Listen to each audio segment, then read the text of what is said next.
Welcome back, ladies and gentlemen. Good afternoon. The very rare afternoon video. And welcome back to the Grade A Flicks channel. As your boy, Grade A Fantasy is back to review or preview, I should say, his top plays for the running back position on FanDuel main slate week 11. Let's get right into it. Now, we're all happy to see Chris McCaffrey back.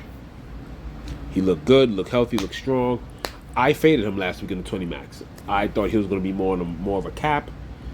As you can see there, he ended up getting 20 opportunities, 19 touches. I thought he was going to be capped more in the mid-teens, maybe max 16, 17, if that. Okay? So, obviously, going against having a good week matchup against Seattle, who have been had by the running backs this season. It looks like a strong matchup, and it's a good fantasy matchup for McCaffrey. Already, FanDuel is already they're pretty much pre-pricing him, thinking we're going to get the old Christian McCaffrey back. Because if we do get the Christian McCaffrey back, let's be real, 98 is easily going to be 10-2, 10-3, 10-4 max next week.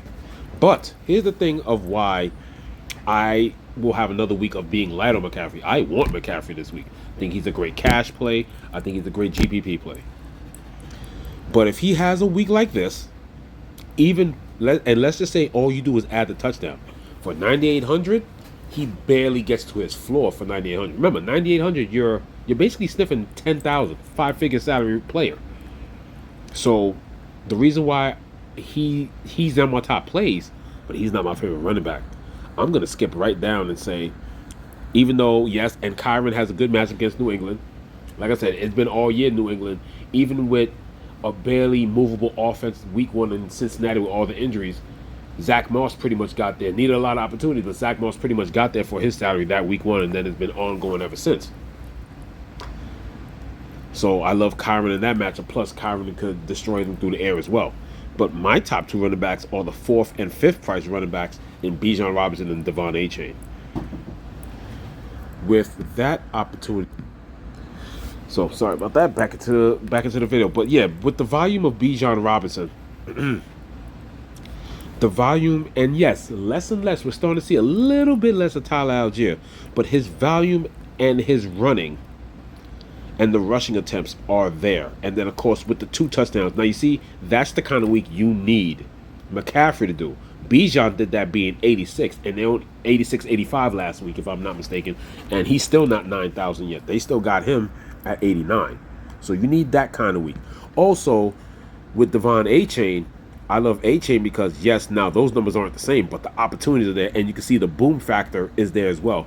Plus, he's basically the second wide receiver because, let's be real, it's been a down year for Jalen Waddle, even with Tua there, and then it just looks worse when Tua wasn't there. But Devon A-Chain still gets the bulk of the carries. Like Bijan, he has to worry about Raheem Mostert vulturing, but his receptions, even though FanDuel's only 0.5, his upside just on that alone, the fact that the running back is better than the wide receiver 2 and is getting more production and volume than the wide receiver 2, that's why I love Devon A-Chain. And then, of course, in this game, I can definitely see, even with a decent-sized lead, yes, the backup running backs will get carries, but Devon A-Chain and Bijan Robinson, they'll still be in the game.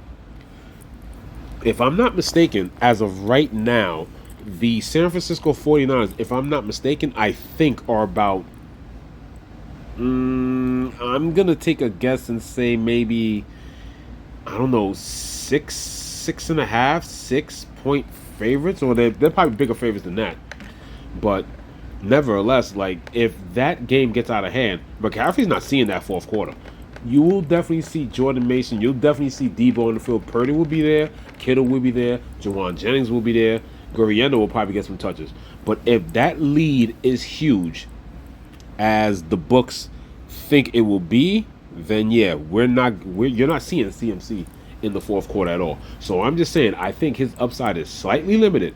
But if he could get a Bijan Robinson type game in the first 3 quarters, then yeah, you'll get your almost $10,000 price tag. And yes, I just checked, yeah. So they're pretty much 6.5, basically a touchdown and a half favorites, and it's a 48.5 total, which they're expecting the 49ers to possibly have high 20s, 27, 28 possibly maybe even closer to 30 implied total. Don't get me wrong, I'm gonna play him this week. I'm not gonna fade him like I did last week, but I definitely want Christian McCaffrey. But like I said, I think the better plays this week, and still paying up. I mean, it's a slight bargain for McCaffrey, but you're still paying up.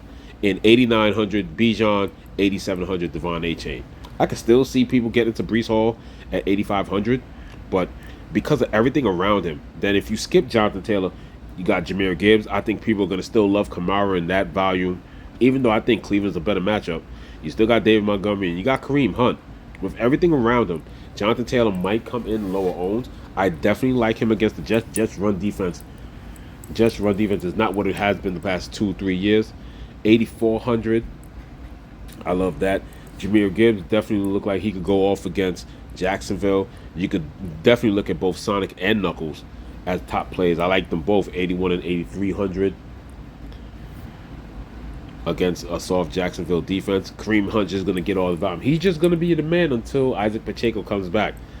And like I said, not only does it help when it comes to the Buffalo defense playing that too high, you get good run blocking. Kareem Hunt could, break some tackles. And then guess what? It takes a little while for two safeties playing far back to catch up. So watch out if Kareem Hunt gets to level 2 against the Buffalo linebacking core. And if he could break a couple tackles, you can see them pounding the ball with Kareem Hunt for some big games, and the play action will be in effect.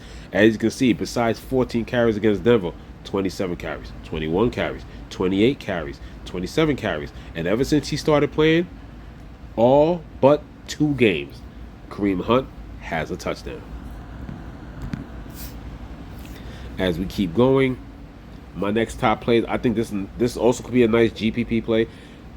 These are 2 running backs that I rarely ever talk about, but I'm going to surprise you guys. Josh Jacobs, I talk about a little bit during the season. I think it's a good matchup against Chicago, 7,400. This is the first time I actually like J.K. Dobbins for real.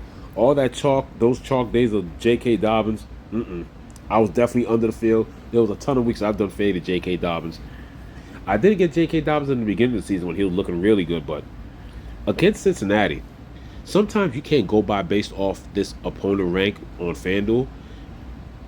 The Cincinnati defense, even though it ranks 10th against running back fantasy points wise, I'm sorry, but actual defense, that defense is mid tier. J.K. Dobbins can have a solid game against Cincinnati. Now he hasn't. Ever since early in the season, after he did that, it's been pretty much mediocre. Then he spikes, then goes down, has a decent game, then he spiked again, 23.5. So if you want to go ebb and flow, then yeah, he's expected to have a big game this week. But he gets the targets, and he gets the carries. He's the main guy. I like him to rip one against Cincinnati. Cincinnati, they're not that strong as the fantasy points defense ranks it. But an actual defense, Cincinnati's mid-tier. J.K. Dobbins is a solid play for 7,200 if you're looking for a little discount. And on the opposite side of Josh Jacobs, I do like DeAndre Swift. You just got to worry about him getting vultured, but I like his opportunity at 7,100. As we keep going down, pay down options, just because of the volume. Yes, Chargers' run defense is solid. That's legit. But the volume that Chase Brown is getting, he's definitely worth a chance. Especially, and he looks even real good if Higgins doesn't come back. Yes, Burrow is looking for Gesicki and Yoshi, but as long as he has Chase and he could chuck it down to Chase Brown on the flat, as you can see here, 11 targets and 5 targets and 4 targets in the last 3 weeks. So definitely looks like something that we can definitely have on, just definitely without a doubt, have Chase Brown on your player pool, without a doubt. And as we get to even more cheap options, Ramondre Stevenson. I like Stevenson. Like I said, that's the Rams defense, 12th against running backs fantasy-wise, but that's also, to me, that's a lower tier defense than Cincinnati. So Ramondre Stevenson should have a nice solid game. Once again, another low-owned game. I think he should be fine. The injury that Nick Chubb had, if there's any week since he's come back, I think this will be the week I'll have a bit of Nick Chubb. They're giving him a solid workload. 11th after that first week, and then 16, 15. So they're kind of giving him the workload now that I thought McCaffrey was going to get last week. But now this is week 4, and against the lackluster New Orleans defense. Now, you do know, even though New Orleans is bad, I treat them like Detroit. It's a defense that seems to play better at home. But New Orleans has seemed collapsed. So without Jameis putting them in bad situations, Nick Chubb is worth a look. Because the same kind of running style, elusive power running style Nick Chubb has, is the kind of way when you saw Javonte Williams a couple of weeks ago when the Broncos went in there and just stomped the Saints. Kind of that same style. I like Nick Chubb this week.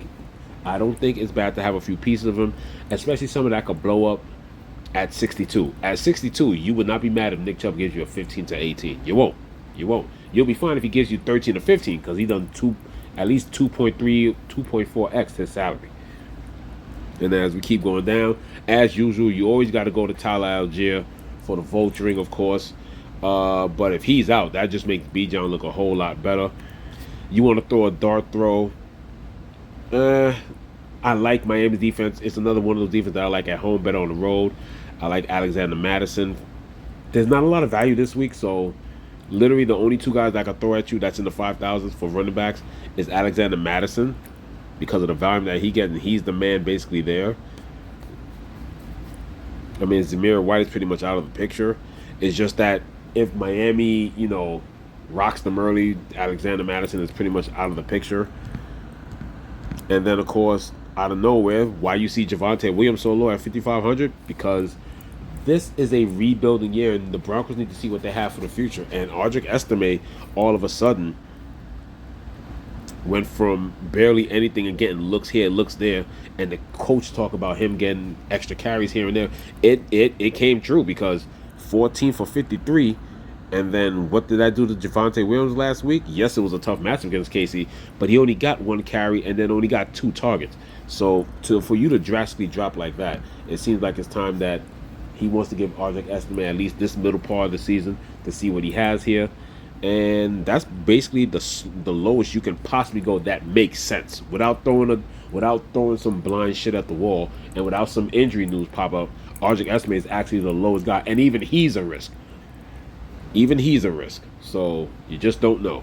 He's not, and trust me, that's not like cheap chalk. This is one of those cheap running backs that it could hurt you because you could at least did something else different with the 5,400 and maybe get like a decent wide receiver 3 somewhere else. But that is the video. Good luck this week with your research. Wide receiver video will be recorded and might be released later tonight.